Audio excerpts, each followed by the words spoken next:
Assalamualaikum warahmatullahi wabarakatuh. Bismillahirrahmanirrahim.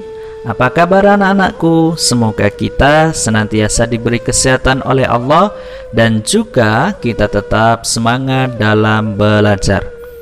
Anak-anakku yang saya cintai, perjumpaan ini kita akan belajar materi selanjutnya, yang dimana minggu kemarin kita sudah belajar tarikh, yaitu materi perjalanan Isra Mi'raj Nabi Muhammad sekaligus tanggapan masyarakat Mekah terhadap peristiwa Isra Mi'raj.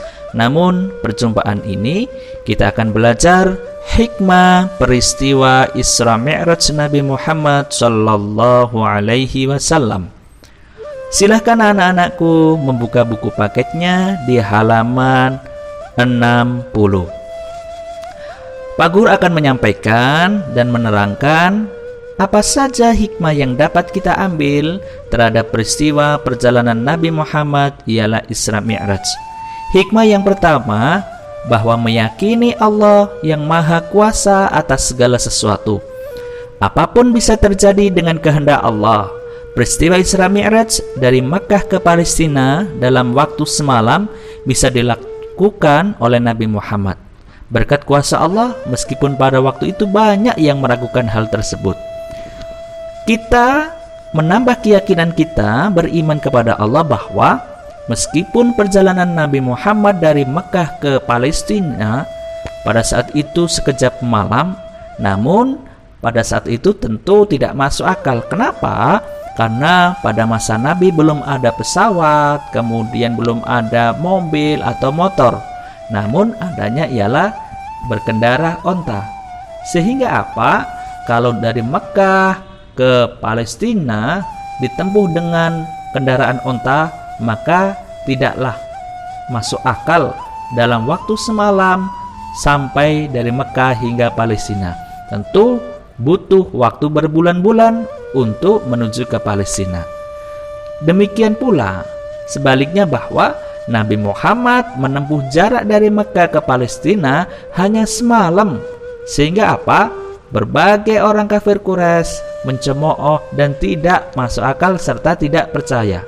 Nah, dari sinilah kita memantapkan hati kita bahwa meyakini setiap apapun kalau Allah sudah berkehendak, pasti akan tercapai dan pasti akan berhasil. Poin yang kedua atau hikmah yang kedua, bahwa kewajiban taat kepada Allah dan Rasulnya. Kenapa? Setelah perjalanan Isra Mi'raj, Allah Subhanahu wa Ta'ala memberikan oleh-oleh kepada Nabi Muhammad berupa sholat 5 waktu, yang asalnya 50 waktu kemudian ditawar oleh Nabi Muhammad atas usulan Nabi Musa, sehingga dikurangilah menjadi 5 waktu. Nah, sholat ini sebagai tanda bahwa kita harus taat, kemudian beribadah dan menegakkan sholat 5 waktu. Hikmah yang ketiga, keharusan mencintai dan meyakini kenabian dan kerasulan Nabi Muhammad. Mengapa?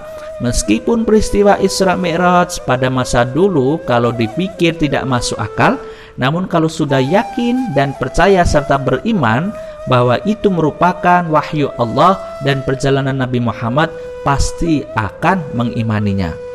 Seperti contoh, sahabat Abu Bakar As-Siddiq, apapun yang diucapkan Nabi, pasti sahabat Abu Bakar yakin dan beriman. Meskipun banyak orang mencemooh, mencelah dan mengatakan bahwa itu tidak masuk akal. Kemudian, hikmah yang keempat, ajaran Islam disampaikan dengan hikmah, kelembutan, kasih sayang, suri tauladan.